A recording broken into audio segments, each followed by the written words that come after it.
Over the past 5 weeks, I've shared why I wrote Sukie Queen of Cats, why I wrote the mini stories, shared about Jan Time and the podcast that wasn't really a podcast. Today, I'd like to share about my new Sukie Queen of Cats book, Finding Her Pawprints, because while Sukie has been finding her pawprints, I've been finding mine too. Hi, I'm Jan Falconer. I'm a children's author and a grandmother, and welcome back to the channel. Over the past few months, I've spent a great deal of time talking about Sukie. After all, she is the star of the books. She would expect nothing less from me. And with the launch of my second book, Sukie Queen of Cats, Finding Her Pawprints, I've been reflecting on how the story came to life and what it really means.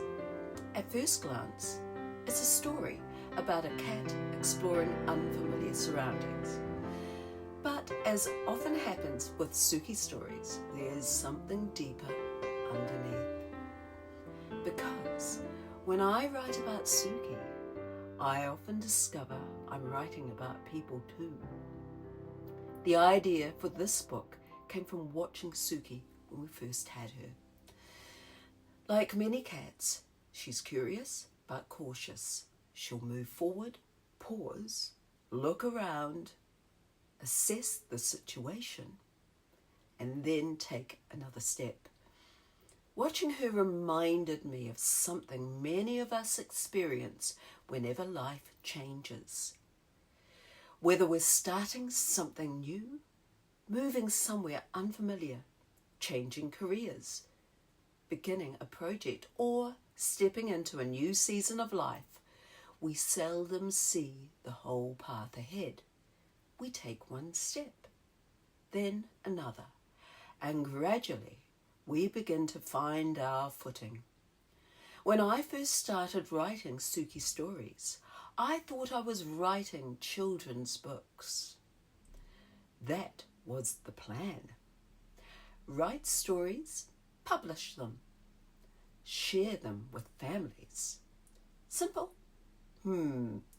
What I didn't realize then was that those stories would lead to families started getting in touch.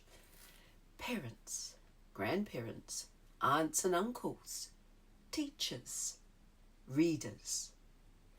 Some wanted signed books. Some invited me into schools and libraries. Others wanted ideas to encourage children to enjoy reading. Some wanted skills to read. And then there were those who wanted reassurance that the small things that they were doing really mattered. Those conversations changed something for me, not because they changed the stories, no they didn't, but because they helped me understand the purpose behind them. The mini stories followed, then Not Netflix Natters, then Jan Time, then Stories from the Mat with Jan. None of those things were part of a grand plan. Not at all. They emerged because people asked questions and I listened. Slowly, I began to realize that these weren't separate projects at all. They were different branches of that same tree. A tree rooted in confidence, learning, storytelling, curiosity, and connection. At the same time, I was learning something else. Publishing. Real publishing.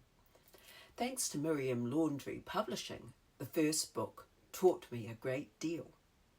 The second taught me how much there was still to learn. I didn't expect to spend time learning InDesign. I didn't expect to care about trim sizes, bleed settings, and cover templates. I certainly didn't expect to spend quite so much time staring at proofs. But every new skill taught me something. Books don't simply appear. They are built, one decision at a time, one lesson at a time, one step at a time. Which brings me back to Sukie, because the more I reflect on this story, the more I realise it isn't really about a cat exploring unfamiliar territory. It's about finding where you belong. When I wrote the first Sukie book, I was exploring a possibility. By the time I was writing Finding Her Pawprints, something had changed. I wasn't wondering whether I wanted to become an author and publisher. I already was. The path wasn't fully mapped out. There were still things I didn't know. There still are. But I had moved from faith to belief. Faith says, perhaps this might work. Belief says, I'm building something worth continuing. And I think that's true for many of us. Sometimes we begin without certainty. We take the first step, then the second, then another. Eventually, we look back and realise we've left a trail behind us. A trail that shows how far we've come. In many ways, while Sukie was finding her paw prints, I was finding mine too. And perhaps you're finding yours as well. One of the things I've learned over the past year is that confidence seldom arrives all at once. It grows quietly, one story, one conversation, one small step, then another. Sometimes we only realise how far we've travelled when we stop and look behind us. That's certainly been true for me. What began as a story about a cat choosing her family has grown into books, mini-stories, school visits, Jan time, not Netflix natters, and now stories from the mat with Jan. None of it was planned in quite this way. It grew organically because people shared their stories, asked questions, and joined me on my journey. And if these ideas about reading, learning, confidence, and family connection resonate with you, I'd love to invite you to come and become a part of that community.